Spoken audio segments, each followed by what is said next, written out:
몇 살인지가 중요한 게 아니라 어떻게 늙었는가가 중요하다.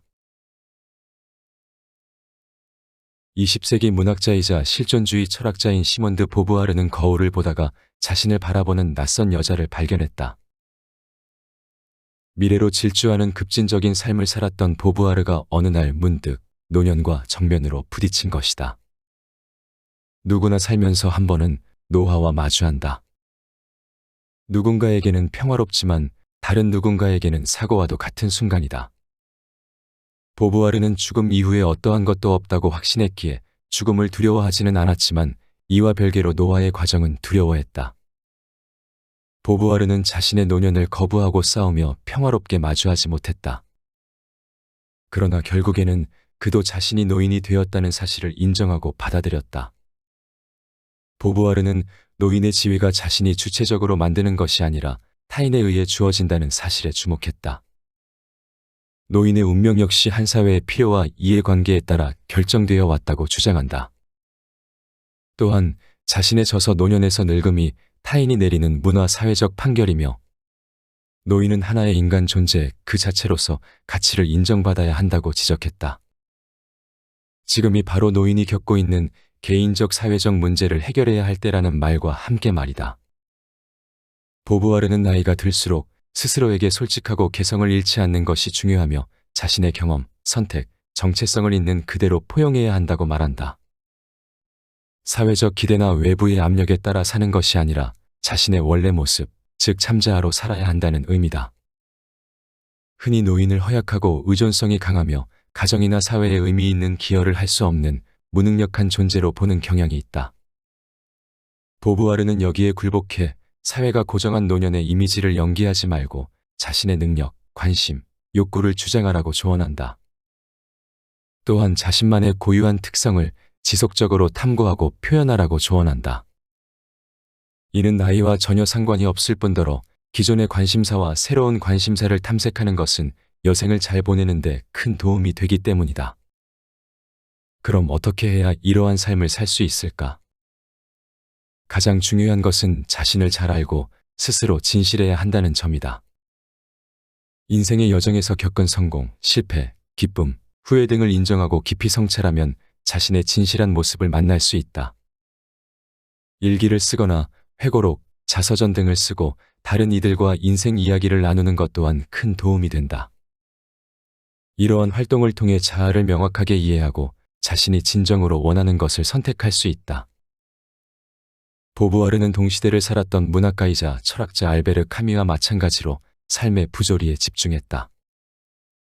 여기서 부조리란 삶이 이치에 들어맞지 않을 수도 있다는 것을 의미하며 실존주의 철학에서는 삶의 의미를 발견할 가능성이 없는 절망적인 한계 상황을 나타낸다. 보부아르는 노화에 직면할 때 삶의 부조리와 모순을 인정하는 것이 중요하다고 말한다. 사람은 나이가 들면 들수록 합리적이지 않거나 불공평해 보이는 상황을 자주 만나게 된다. 이러한 삶의 부조리를 인식하는 것은 힘든 일이다. 그러나 보부아르는 삶의 부조리를 인식해야 자유도 찾을 수 있다고 말한다. 삶의 본질적인 비합리성을 받아들일 때 우리는 비로소 노년을 맞이할 감정의 갑옷을 입게 된다. 젊은 날에는 통제할 수 있는 것이 많지만 나이가 들면 수용의 방향으로 중심을 이동하는 지혜가 필요하다. 여기서 말하는 수용은 체념과 다르다. 체념은 수용을 가장한 수동적 저항이다. 그러나 수용은 삶의 모든 측면이 자신의 통제 범위 안에 있지 않다는 사실을 인정하는 것이지, 삶의 주도권을 포기한다는 의미가 아니다. 삶에는 정해진 것이 없기에 자신의 인생에 스스로 의미와 가치를 부여할 수 있다. 노인을 바라보는 사회적 기대나 연령의 한계와 상관없이 스스로 중요하게 여기는 방식으로 자신의 목적을 달성할 수 있다. 노화로 인한 변화는 신체적, 사회적, 인지적 한계를 가져온다. 그러나 실존적 자유는 이러한 한계에 의해 손상되지 않는다. 보부아르가 말하는 자유는 자신의 관점, 사고, 태도를 결정할 자유이다. 신체는 늙어가지만 정신은 자신의 경험을 해석하고 반응하며 의미를 부여할 수 있는 자유를 여전히 간직하고 있다. 보부아르는 개인의 자유와 그에 따르는 책임을 중요하게 생각했다. 노년기에도 당연히 선택의 자유가 있고 그에 따르는 결과에도 책임을 져야 한다고 보았다. 노화로 인해 나타나는 신체적, 사회적 한계가 있겠지만 그럼에도 자신이 중요하다고 생각하는 가치에 따라 선택하고 그 선택을 책임지라고 조언한다.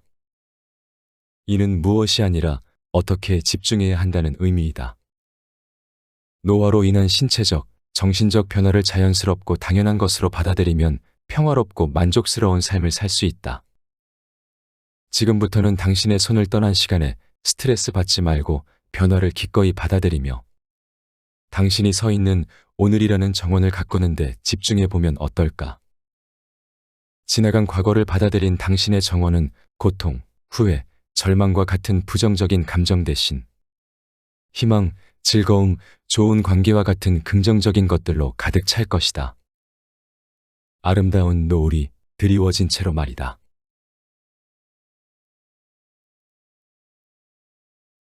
할 수 없는 것에 집착하지 않는 법. 할 수 없는 것은 받아들이고 할 수 있는 것에 노력을 다하라. 에픽테토스는 사람들이 혼란한 세상에서 마음의 평화를 유지하고 충만한 삶을 살도록 돕기 위해 철학을 공부했다. 그는 인간의 본성은 이성적이지만 욕망 때문에 그릇된 선택을 한다고 말한다. 이를 극복하기 위해서는 통제할 수 있는 것과 통제할 수 없는 것을 구분해야 한다고 강조했다. 생각, 욕구, 감정, 태도 등 내면에서 일어나는 것은 이성적으로 통제할 수 있지만 몸, 외부 환경, 날씨, 타인의 행동, 죽음, 평판 등은 통제할 수 없다. 불안과 스트레스는 통제할 수 없는 부, 명예, 권력, 사회적 지위에 집중할 때 찾아온다. 통제 밖에 있는 것은 흘러가도록 두어야 한다. 우리는 단지 이들을 어떻게 판단하고 받아들일지 선택할 수 있을 뿐이다. 내면의 안정감을 되찾는 첫걸음은 통제할 수 있는 욕망, 생각, 싫고 좋음 등에 집중하고 관심을 기울이는 것이다. 마르쿠스 아우렐리우스는 행복한 사람은 스스로 행복을 창조하는 사람이다. 행운의 열쇠는 좋은 마음가짐과 좋은 행동을 선택하는 것이다라고 말했다. 무엇을 어떻게 평가하고 반응할지는 모두 자신의 책임이며 행복도, 불안도 우리가 선택할 수 있다. 폭풍우 때문에 뱃멀미를 겪고 있다면 폭풍우를 멈추려고 할 것이 아니라 뱃멀미를 멈출 방법을 찾는 데 집중해야 한다. 즉, 자신의 내면 세계에 집중하고 그 안에서 오고 가는 여러 가지 갈등 요소를 명확하게 구분해야 한다. 어떻게 해야 긍정적인 결과를 이끌어낼 수 있을지에 집중하는 것이다. 에픽테토스는 먼저 자신이 어떤 사람이 되고 싶은지를 스스로 물어보라고 말한다. 그런 뒤에 그 모습이 되기 위해서 필요한 일을 하라는 것이다. 그러기 위해서는 우리가 누리는 모든 것을 당연하게 생각하지 않고 늘 감사하고 표현하며 긍정적인 경험을 쌓아야 한다. 좋아하는 사람을 만나고 좋아하는 음식을 먹고 자신을 행복하게 만드는 일을 해야 한다. 일상의 곳곳에 존재하는 사소한 행복에 집중하면 힘든 상황에서도 평정심을 유지할 수 있다. 에픽테토스는 평화로운 삶을 원한다면 성숙한 인간으로 살기로 결심하고 이를 실제로 행하라고 말한다. 결국 자기 인식과 인격을 향상시키는 길만이 내면의 평화를 되찾는 유일한 길인 것이다. 오늘부터 자신이 통제할 수 있는 것과 없는 것을 구분하는 데 집중해보자. 자신이 통제할 수 있는 것은 오로지 자신의 생각과 감정이며 나머지 대부분은 통제할 수 없는 영역이라는 것을 인정하면서 말이다. 할 수 있는 것에 집중하고 매일을 긍정적인 감정을 부르는 일들로 가득 채우면 머릿속을 부산스럽게 날아다니던 새들이 둥지 안에 조용히 앉고 내면의 고요함이 찾아올 것이다.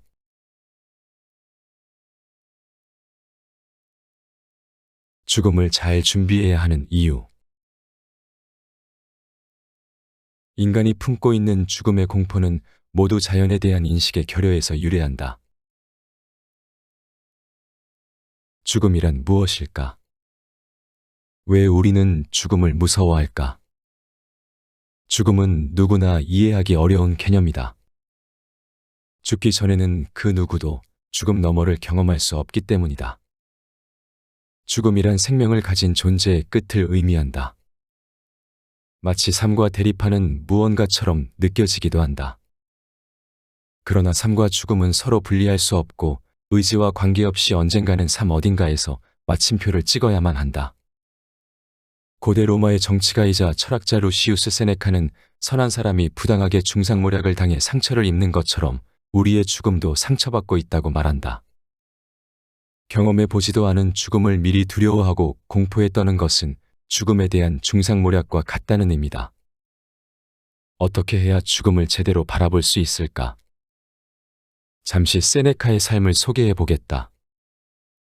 세네카는 잘 죽는 법을 찾기 위해 평생을 바친 현명한 인물이다. 세네카는 폭군으로 유명한 로마 네로 황제의 스승이기도 했는데 제자인 네로가 어느 순간부터 왕족을 죽이고 폭정을 일삼자 그의 곁을 떠나기로 결심한다. 그러나 정계에서 은퇴한 뒤 얼마 지나지 않아 황제 암살 사건에 연루되어 자살을 명령받는다. 사실 이는 억울한 선고였다. 세네카는 의혹과 달리 암살 음모에 가담하지 않았기 때문이다. 만약 평범한 사람이었다면 곧바로 황제 앞에 찾아가 목숨만이라도 살려달라며 빌었을 것이다. 그러나 세네카는 달랐다. 그는 죽음에 몰두했던 인물답게 담담하게 명령을 받아들였고 스스로 생을 마감한다. 어떻게 세네카는 죽음을 바로 앞에 두고도 의연한 태도를 보일 수 있었을까? 사실 그는 사람들이 죽음 자체에 지나치게 과민 반응을 보인다고 생각했다. 그렇기에 죽음의 진정한 모습을 더욱 알아차리기 어렵다면 말이다. 죽음은 악이 아니지만 우리의 눈에는 악처럼 보인다. 인간의 내면에 존재하는 자신을 지키려는 마음, 존재하고자 하는 욕망, 소멸에 대한 두려움이 그렇게 보이도록 만드는 것이다. 미래를 향한 두려움도 여기에 큰 영향을 미친다.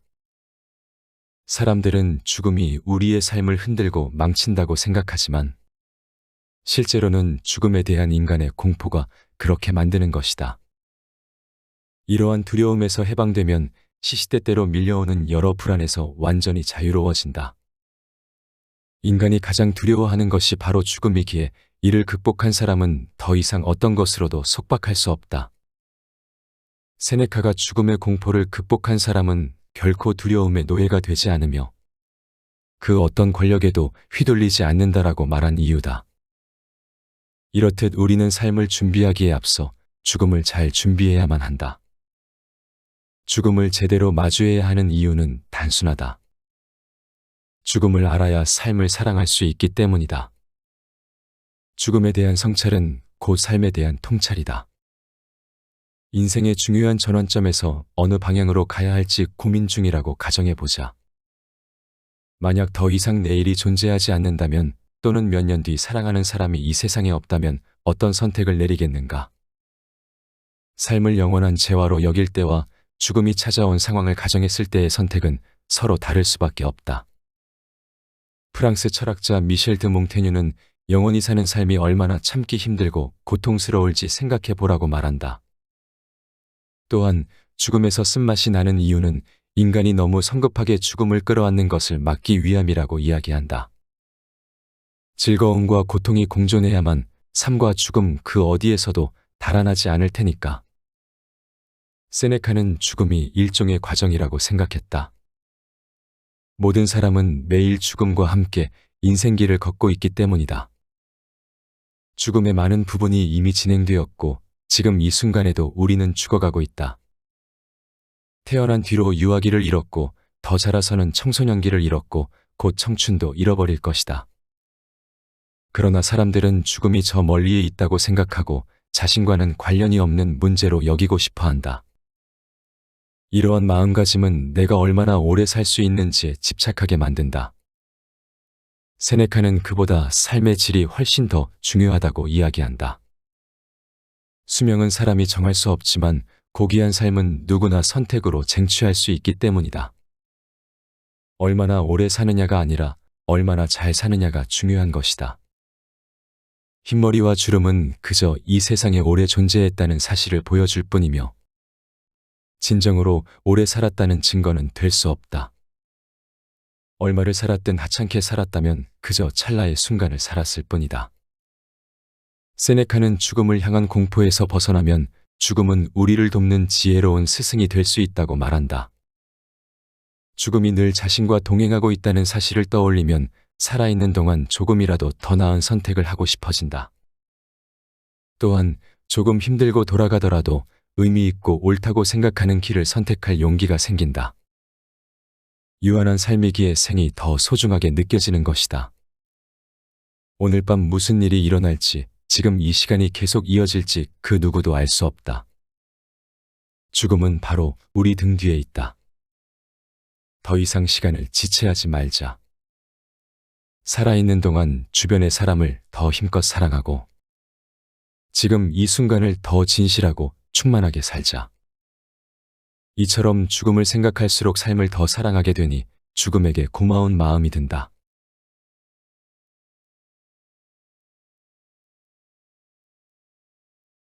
앞에서 소개한 내용은 니체처럼 사랑하고 세네카처럼 현명하게 해서 가져왔다. 인생을 살다 보면 예상치 못한 불운이 닥치는 날이나 꿈과 희망이 모두 사라진 것 같은 날이 찾아온다. 남은 생에 대한 걱정과 우려로 불안하고 머리가 복잡한 날도 있다. 본래 인생이란 혼자 헤쳐나가야 하는 길이라지만 성난 파도 위 홀로 떠다니는 돛담배가 된 듯한 기분을 느끼는 날이면 인생 매뉴얼 같은 것이 있으면 좋겠다고 생각하게 된다. 이때 우리에게 필요한 것은 바로 철학이다. 우리가 하는 고민들은 과거의 수많은 철학자가 했던 고민과 다르지 않다. 이 책은 우리보다 앞서 살았던 지혜로운 30명의 철학자들이 인생에 대해 고민하고 사유하며 남긴 이야기들을 담았다. 수천 년 전에 살았던 철학자들의 생각과 깨달음은 지나간 시대의 유물이 아니라 우리 삶을 조명하고 우리에게 영감을 주는 살아 숨쉬는 지혜이다. 인생에 꼭 한 번은 만나야 할 철학자의 인생 수업을 통해 올바른 인생의 방향을 찾는 데 도움이 되기를 바란다.